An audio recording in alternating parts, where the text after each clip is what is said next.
ایک مرتبہ سورہ فاتحہ پڑھ کر ایصال ثواب کر لیں۔ اس وقت ہمارے درمیان موجود نہیں ہے، بڑی کمی ہے اور اس کا احساس بھی ہے۔ جن سے سورہ فاتحہ آتی ہے پڑھنی، وہ پڑھ کر نیت کر لیں ایصال ثواب۔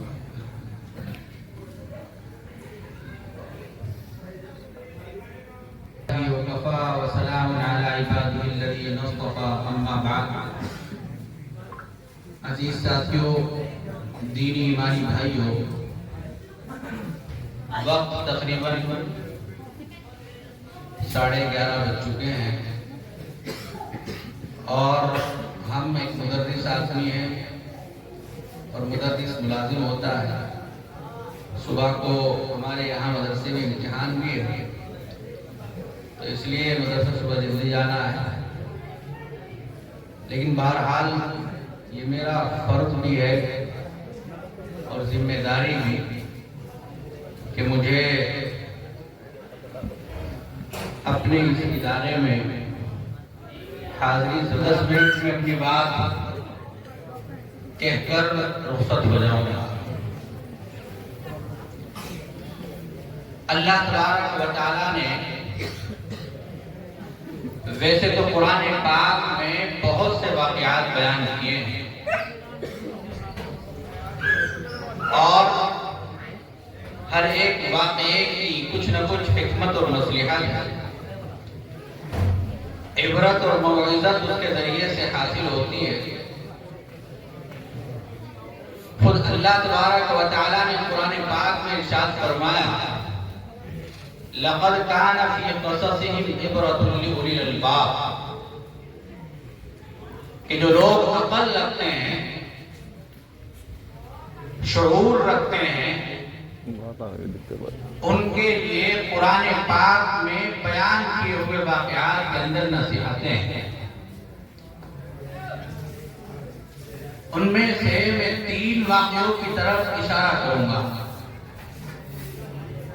ایک واقعہ حضرت ابراہیم علیہ السلام کا ہے۔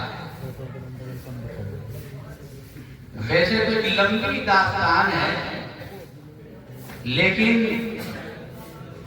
ابراہیم علیہ السلام کے واقعے کے اندر آپ جب پڑھیں گے یا سنیں گے تو آزمائشیں، تکلیفیں، پریشانیاں نظر آئیں گے اور حضرت ابراہیم علیہ السلام امتحانات سے گزرتے ہوئے نظر آئیں گے۔ دوسرا واقعہ حضرت موسیٰ علیہ السلام کا ہے۔ موسیٰ علیہ السلام کا واقعہ بھی ایک ایسا واقعہ ہے کہ جس کے اندر آپ کو پہلے دن سے لے کر موسیٰ علیہ السلام کی پیدائش سے جگہ جگہ پر آزمائشیں، پریشانیاں اور امتحانات کی بھرمار نظر آ رہی ہے۔ اسی طرح سے ایک تیسرا واقعہ قرآن پاک میں بیان کیا گیا ہے، اصحاب کہف کا۔ قرآن پاک کی ایک سورت ہے سورہ کہف، اس کے اندر اصحاب کہف کا واقعہ ہے۔ کچھ لوگ تھے کہ جو ایک ظالم، جابر، بت پرست، کافر اور مشرک بادشاہ کے زمانے میں پیدا ہو گئے، پھر جوان ہو گئے اور وہ ظالم اور جابر بادشاہ ایسا تھا کہ جو موحد ہوتا تھا، اللہ کو ایک مانتا تھا، اس کے اوپر ظلم اور جبر کیا کرتا تھا۔ ان اصحاب کہف کے واقعے کے اندر بھی آپ دیکھیں گے کہ مختلف مقامات پر ان کو بھی آزمائشوں، تکلیفوں، پریشانیوں، امتحانات سے گزرنا پڑا ہے۔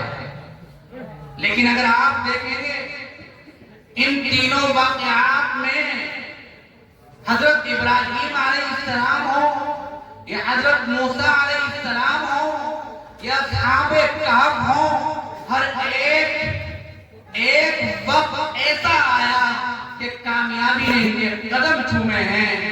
آپ نے سنا ہوگا کہ ابراہیم علیہ السلام کو نمرود نے آگ میں ڈلوایا، لیکن آگ کو اللہ نے ٹھنڈا کر دیا۔ موسیٰ علیہ السلام نے جب پریشانیوں اور مشکلوں سے گزر کر ایک ایسا راستہ اختیار کیا کہ جس راستے پر چل کر انسان منزل تک پہنچ جاتا ہے، تو اللہ تبارک و تعالیٰ نے ان کے لیے دریا کے اندر راستے بنا دیے۔ اصحاب کہف کے لیے اللہ تبارک و تعالیٰ نے ایک ایسی نیند کا انتظام کیا کہ جو سال ہر سال تک ان کے اوپر طاری ہوئی۔ پھر اللہ نے ان کو دوبارہ زندہ کیا، اور وہ بادشاہ جو ظالم تھا، جابر تھا، تا قیامت اللہ تبارک و تعالیٰ نے اس کے لیے لعنت برسائی اور اصحاب کہف کو کامیاب اور کامران کر دیا۔ معلوم یہ ہوا ان تینوں واقعات سے کہ آزمائشوں کا، تکلیفوں کا، پریشانیوں کا سامنا کرنا پڑتا ہے، لیکن ایک وقت ایسا آتا ہے کہ جو انسان نیک ہوتا ہے، کامیابیاں اس کے قدم چومتی ہیں۔ اس لیے میں اس اسٹیج سے یہ بات ببانگے توڑ کے دینا چاہتا ہوں کہ کبھی بھی کوئی بھی نیک کام کریں اخلاص کے ساتھ، اللہ کو راضی کرنے کے لیے، تقوی کے لیے، اور اپنے دل کو پاکیزہ کرنے کے لیے، اپنی زندگی کو بہتر بنانے کے لیے کریں، کسی کو خوش کرنے کے لیے نہ کریں۔ اس لیے کہ اللہ کو اگر ہم نے راضی کر لیا تو ہماری ساری زندگی کامیاب ہے، اور کامیابیاں ہمارے قدم چومیں گی۔ اور اگر ہم نے اللہ کو ناراض کر لیا اور کوئی ایسا کام ہم نے کیا کہ جس سے دنیا خوش ہو رہی ہے، تو سمجھیے کہ ناکامیاں ہماری مقدر بن جائیں گی۔ اس لیے ہم نماز پڑھیں، رمضان آ رہا ہے، رمضان کے روزے رکھیں، یا زکوٰۃ دیں، صدقات کریں، خیرات کریں، یا کوئی بھی نیک کام کریں۔ وقتی طور پر اگر ہمیں پریشانی لاحق ہو تو ہمیں اس کو برداشت کرنا ہے، لیکن نیکی کے راستے کو کبھی نہیں چھوڑنا ہے۔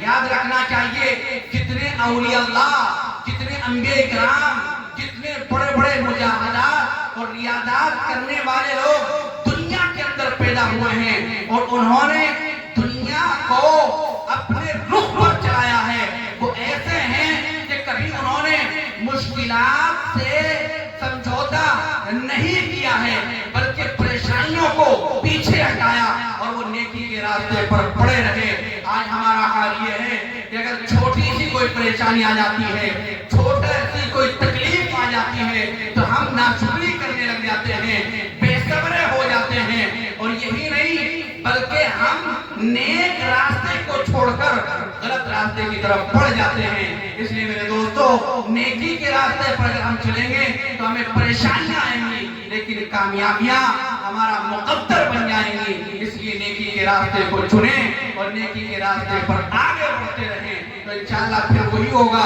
جو میں بار بار شعر پڑھتا ہوں کہ میری مانو چلو مجھار سے موجوں سے ٹکرا جائیں، وگرنہ ڈوب جائیں گے تو ساحل پہ کھڑے ہوں گے۔ چمن کے مالی اگر بنا لے، چمن کے لائق شعار بھی چمن میں آ سکتی ہے پلٹ کر، چمن کی روٹی بہار بھی وما علینا الا البلاغ۔ ماشاءاللہ، بہت خوب، بہت خوب۔ مختصر وقت میں